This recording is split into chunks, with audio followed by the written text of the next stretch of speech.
Y es única esta familia.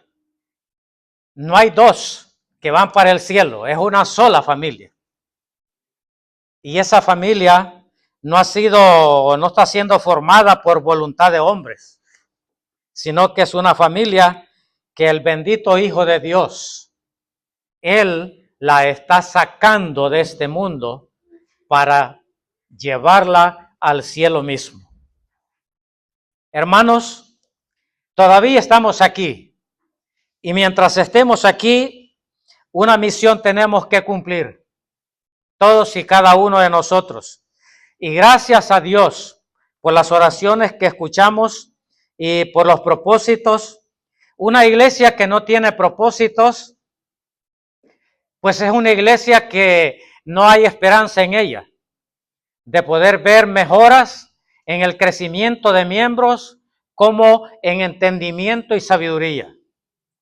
Ahora, hermanos, me parece que esta reunión es de oración y en el Nuevo Testamento el Señor Jesucristo enseñó el desarrollo de reuniones que la iglesia debería de tener. Las reuniones que nosotros hacemos en las asambleas están establecidas en la Biblia, están escritas en la Biblia. No vamos a buscar esas citas, solo se los estoy dando.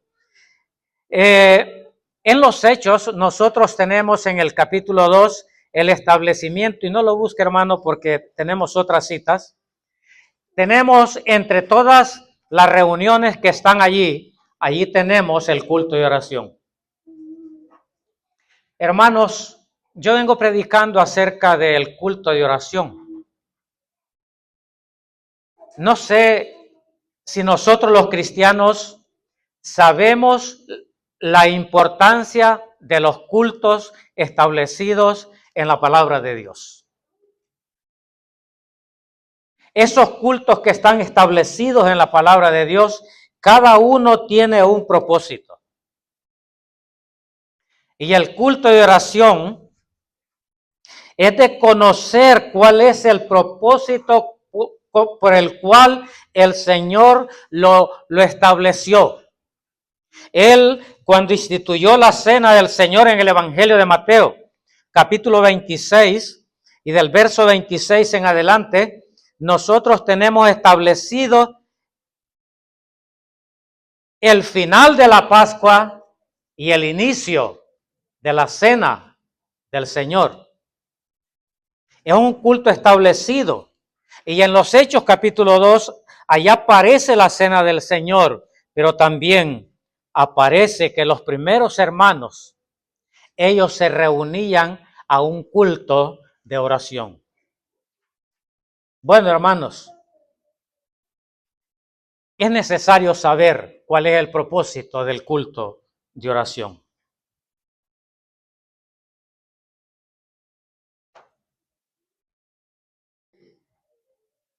Lo primero, el culto de oración es la reunión donde la iglesia se enriquece para despegar en los propósitos espirituales. Si no hay culto de oración en una iglesia, no hay esperanza, hermano. Y vamos a leer algunas escrituras con relación a esa reunión que tenemos en la palabra de Dios. El culto de oración es tan importante. Nuestros hermanos allá en los Hechos, el capítulo 2. Si gustas, busquemos esa cita y nos vamos a dar cuenta algo que el Señor quiso que la iglesia lo hiciera. Que la iglesia conociera eso.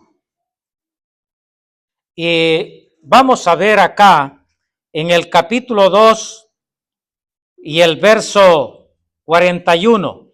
Después de la conversión de muchas almas, dice la palabra de Dios en el capítulo 2 de los Hechos y el verso 41. Así que los que recibieron su palabra fueron bautizados y se añadieron aquel día como 3,000 personas y perseveraban en la doctrina de los apóstoles, en la comunión unos con otros, en el partimiento del pan y en las oraciones. Aquí tenemos una serie de reuniones que tienen que estar establecidas en la iglesia y que el Señor con estas escrituras y otras nos pueda bendecir con su santa palabra. Hermanos, el culto de reunión, el culto de oración tiene un gran propósito en la presencia de Dios. Si Dios lo estableció, Dios ordenó que se escribiera y quedó escrito. Y lo que está escrito, hermanos, debemos de tener una plena confianza que eso se escribió con grandes propósitos. Estamos escuchando de movimientos evangelísticos y de otros tipos de movimientos juveniles y de otros tipos de estudio en diferentes iglesias. Hermanos, si una iglesia no ora, no se prepara para eso.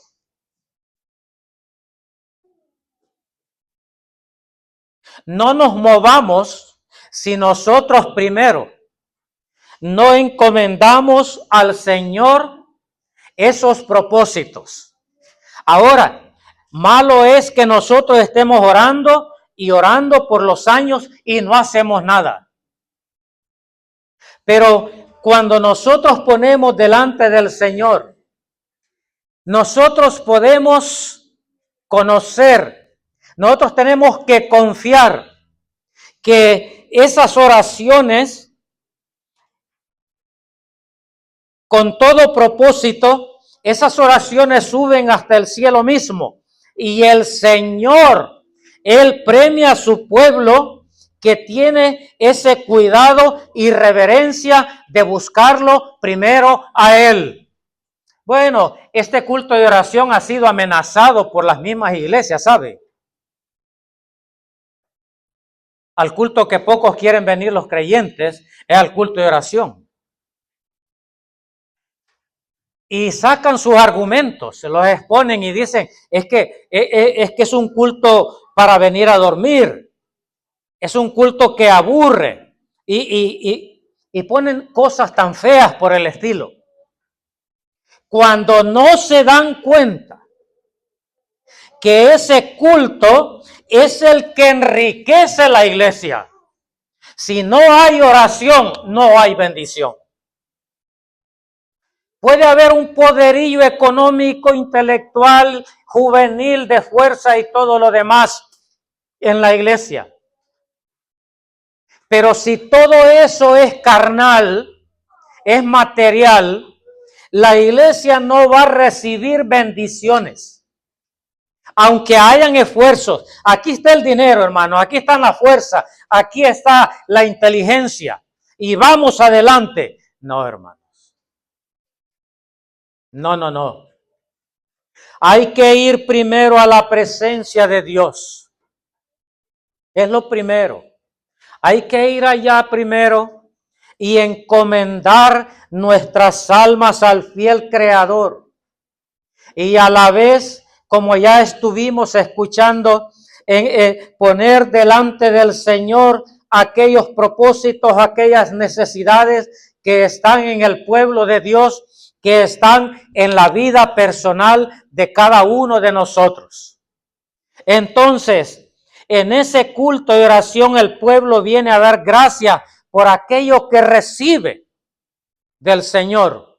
El pueblo, hermanos, no se puede mover si no hay un poder de oración. Cuando el Espíritu Santo vino, lo primero fue que revistió al pueblo de poder y le encomendó al pueblo que tenía que dedicar un tiempo afuera de la reunión como adentro, para poder así encomendar todos los propósitos y la misma vida del pueblo para ir adelante. Y sabe, hermanos, venimos de algunos días de experiencia en la obra del Señor. Y en la asamblea donde yo nací, hace un poco más de 50 años, se da el caso que la iglesia comenzó con fortaleza, con ánimo, pero con mucha emoción. Una emoción superficial. Pasamos algunos 10, 12 años y había un buen grupo de personas, no de hermanos, sino que de personas. Y sucede que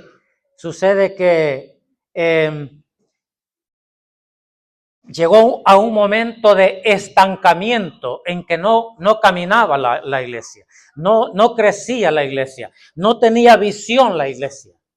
Entonces, ¿qué pasaba?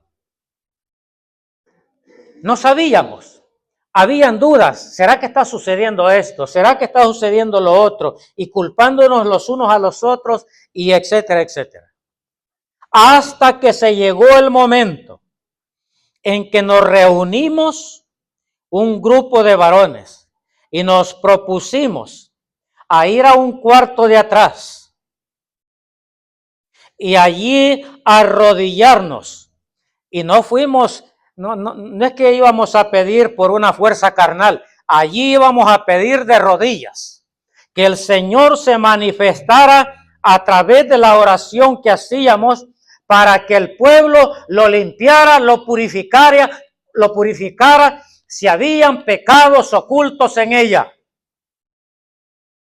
Y pasamos un tiempo de rodillas, hermano, de rodillas. No contendíamos con nadie, ni éramos investigadores privados en la iglesia, en ninguna manera. Pero éramos hombres que estábamos de rodillas, pidiendo al Señor que se manifestara. ¿Qué estaba pasando? Que el pueblo estaba adormecido. Y sabe, hermanos, a través de los días, del paso del tiempo, se iban manifestando que había contaminación oculta en el pueblo de Dios. Porque le pedíamos al Señor que sacara luz y que Él se manifestara poniendo en su lugar a cada quien y que tratara con cada uno. Y se llegó el momento en que iban apareciendo pecados y pecadores. Entonces se iban aplicando disciplinas para purificar al pueblo.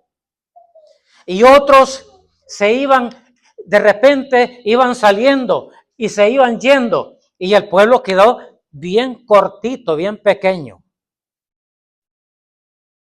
Pero seguimos orando. Y sabe, hermanos, el Señor como el dueño de la obra. Y el Señor con oídos atentos a los suyos, se fue manifestando, purificando el pueblo. ¿Y cuál era el propósito? Era preparar al pueblo para una misión santa. Porque, hermanos, nosotros somos llamados para una misión santa, solemne. Y es el cumplimiento que el Señor, esa misión que el Señor nos ha dado.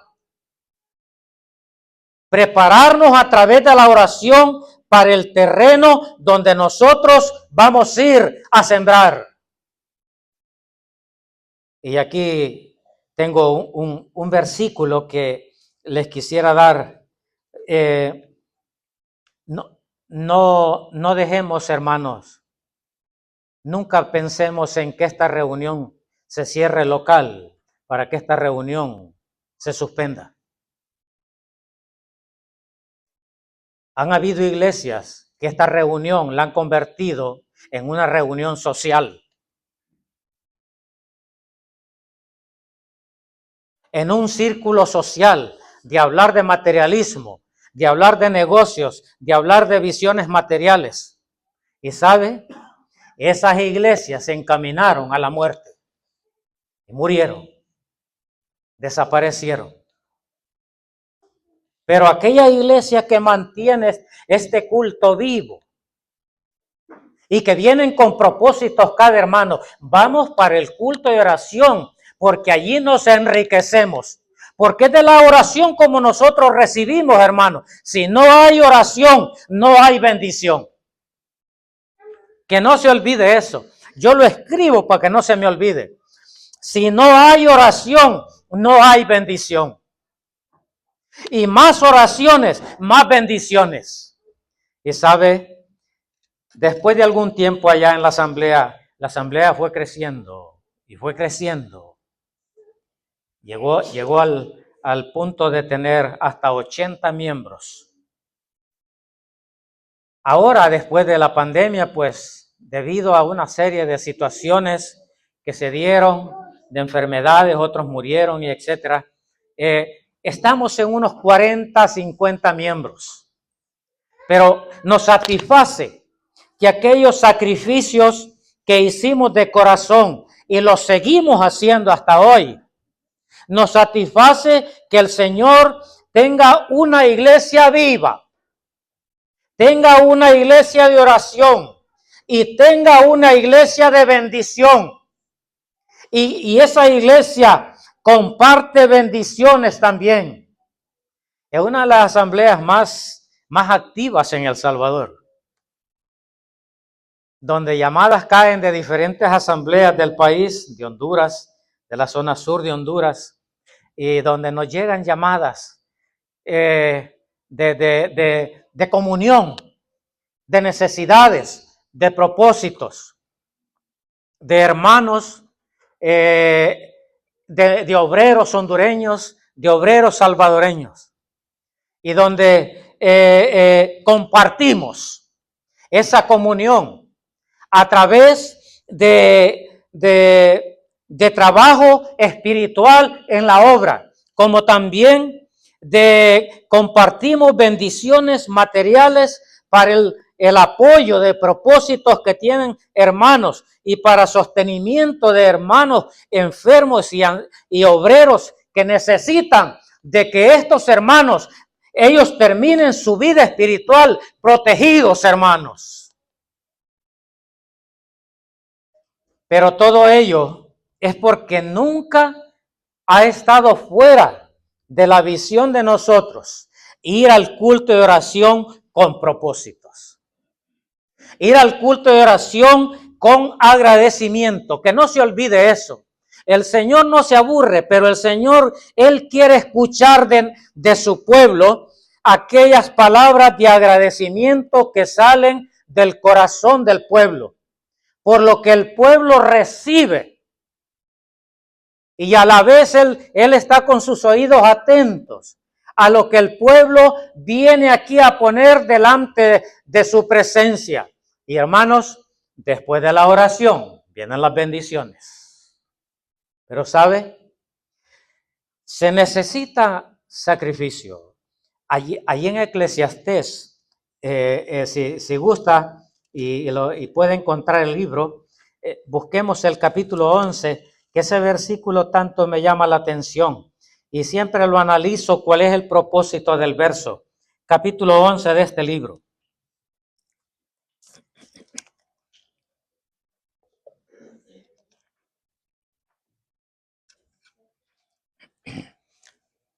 ¿Qué vamos a hacer después que oramos? Bueno, vamos a acostarnos. Vamos a dormir solo para esperar y esperar y esperar. No, oiga, la oración es el medio para preparar el campo, para preparar el espacio, para preparar nuestras vidas. ¿Y qué dice este verso 1 del capítulo 11 de Eclesiastés? Si ya lo ha leído alguna vez, léalo cuantas veces y nos vamos a ir dando cuenta cuál es el plan del versículo. Echa tu pan sobre las aguas, porque después de muchos días lo hallarás. Es un verso maravilloso ese. No es verdad, hermanos, que en nuestra vida hay un enemigo que se llama la carne y que nos hace dudar y que lucha por desalentarnos, lucha para que no despeguemos. Lucha la carne para que nosotros no pongamos nuestros cuerpos en sacrificio vivo. Estar en un culto de oración es un sacrificio vivo, hermanos. Tiene que haber un sacrificio para traer la carne a este culto. Y sabe, se necesita una vida dedicada, consagrada y abnegada al Señor. Y para echar el pan hay que moverse. ¿Y qué es echar ese pan? Poner esas vidas en sacrificio vivo, agradable al Señor. Y sabe, hermanos, después que nosotros hayamos hecho o estemos haciendo esa ocupación y estemos dedicados en eso, después dice que después ese pan o ese sacrificio, ese trabajo, lo vamos a encontrar. Cualquiera puede pensar, pero echar un pedazo de pan en agua se va a desintegrar. Pero ese no es el pensamiento aquí. La vida cristiana y sus obras y sus acciones, su ocupación, esas son ocupaciones vitales que tienen vida, que no se desintegran. Hermanos, lo que nosotros le damos al Señor con amor, con sacrificio, eso va a permanecer en esta vida y por la eternidad. Después dice, lo vas a encontrar. Pero hermanos, primero con oración hay que preparar el terreno. No nos vayamos absolutamente a hacer esto o lo otro en la obra del Señor. No. Primero, hermanos, que llevemos huellas en nuestras rodillas. Yo conozco unas hermanas que ellas andan huellas en las rodillas. Hermanos, pasan tiempo de rodillas, poniéndole los propósitos espirituales y las necesidades que la obra tiene, poniendo nuestras propias vidas, porque estas vidas, hermanos, hay que prepararlas para el campo de trabajo, porque después viene que echar el pan o sembrar. Pero para sembrar hay que preparar ese terreno.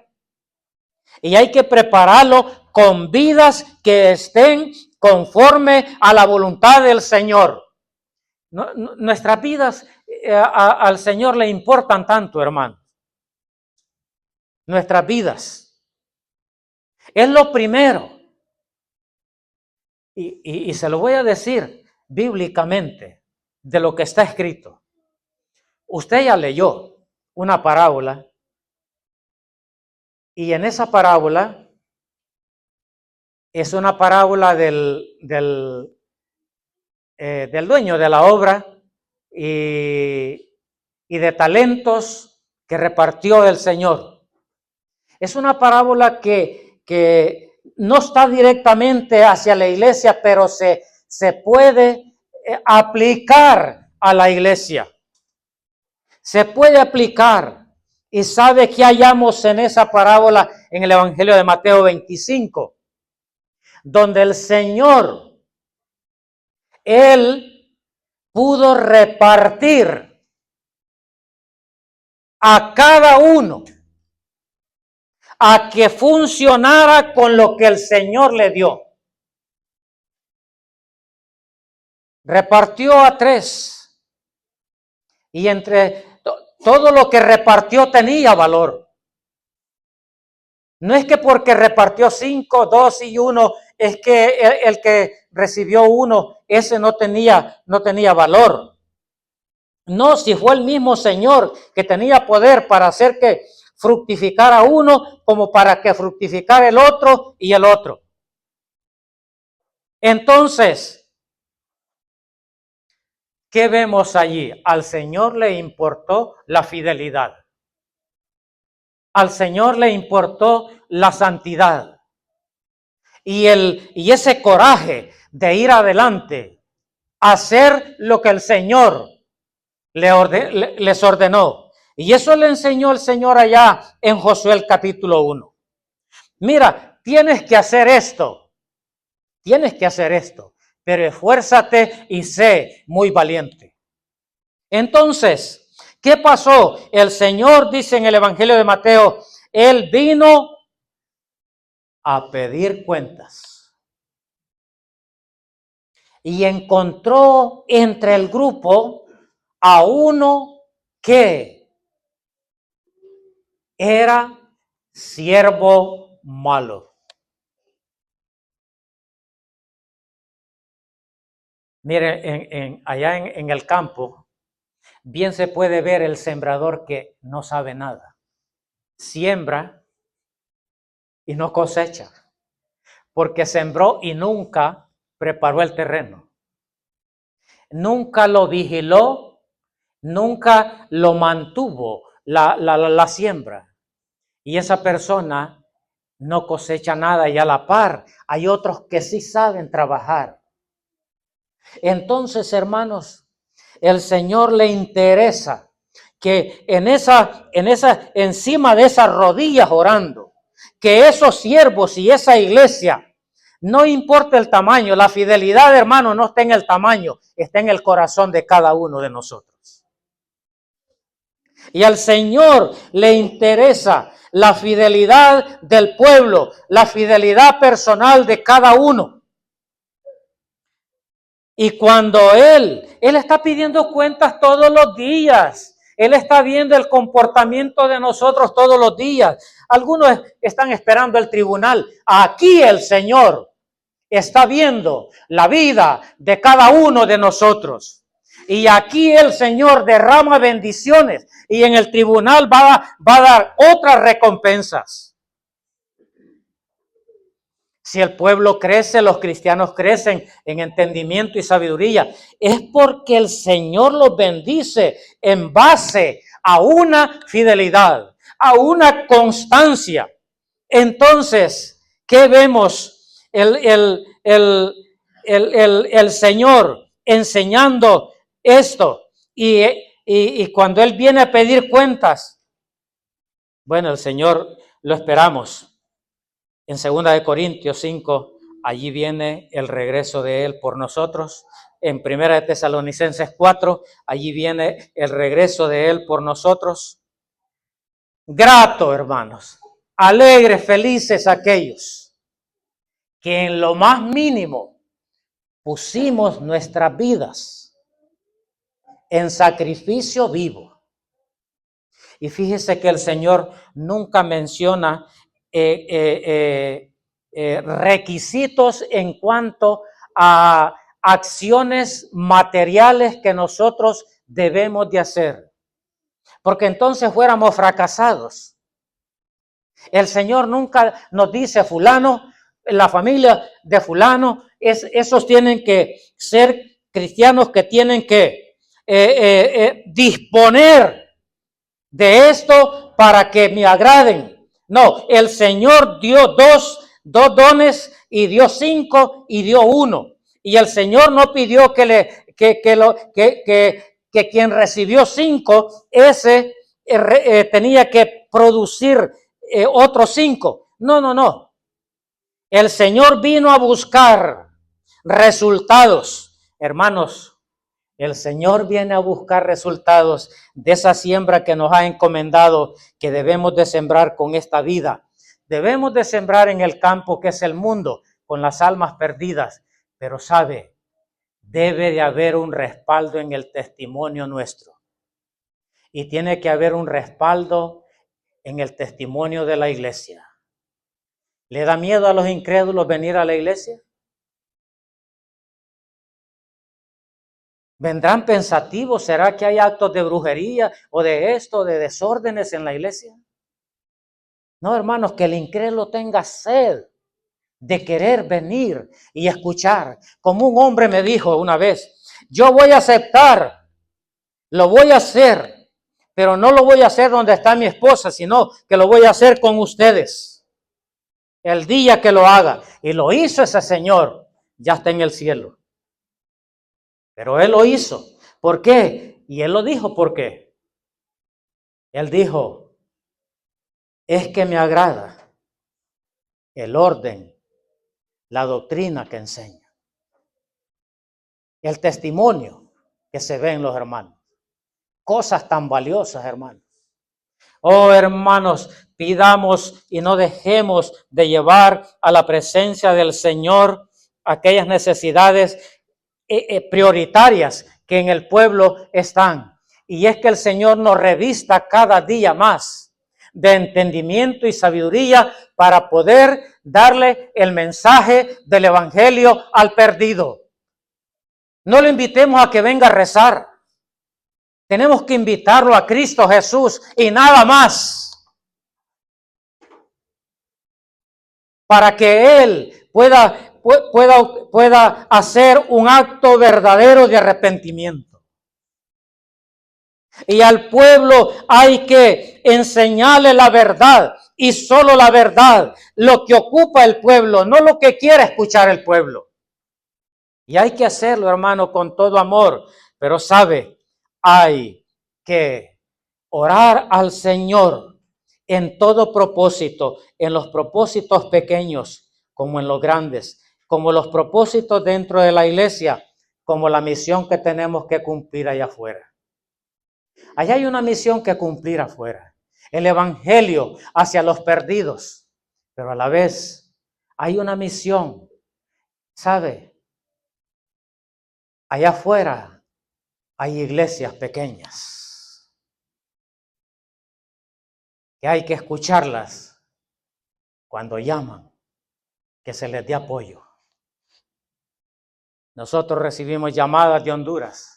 Necesitamos un apoyo para este movimiento evangelístico.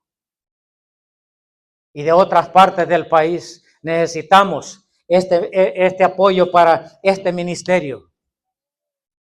Y hermanos, que haya en nosotros, pedirle al Señor, Señor, que esta iglesia que va creciendo sea una iglesia visionaria, de visión, pero que también sea una iglesia de misión, una iglesia de misión. Mire, hermanos, si al Señor solo le ponemos las mismas peticiones como que son rezos. No, hermanos, al Señor hay que ponerle propósitos grandes y sabe, el Señor tiene todo el poder para hacer que la iglesia logre esos propósitos.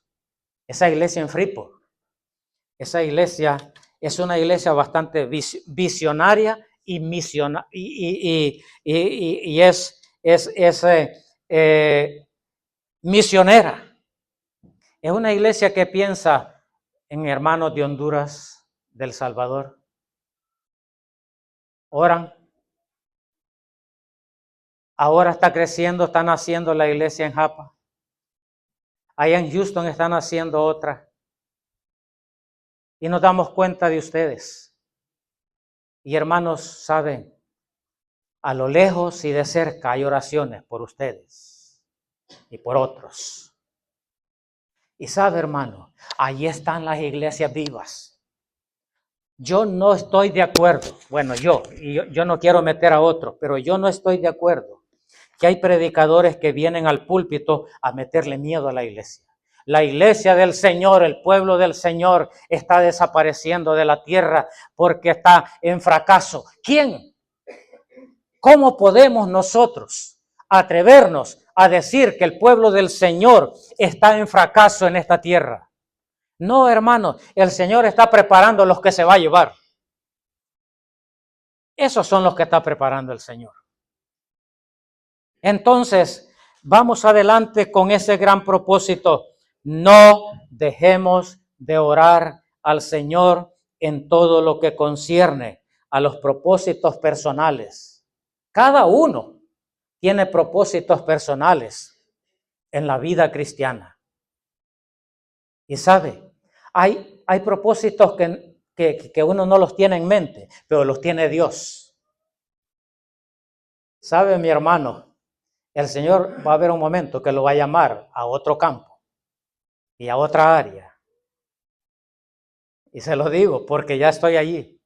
Cuando yo nací, yo no nací como estoy ahora. Sembrando aquí, sembrando allá y trabajando allá y atendiendo allá. El Señor, a medida le ve la santidad al cristiano, así lo va bendiciendo para que ese cristiano sea de bendición.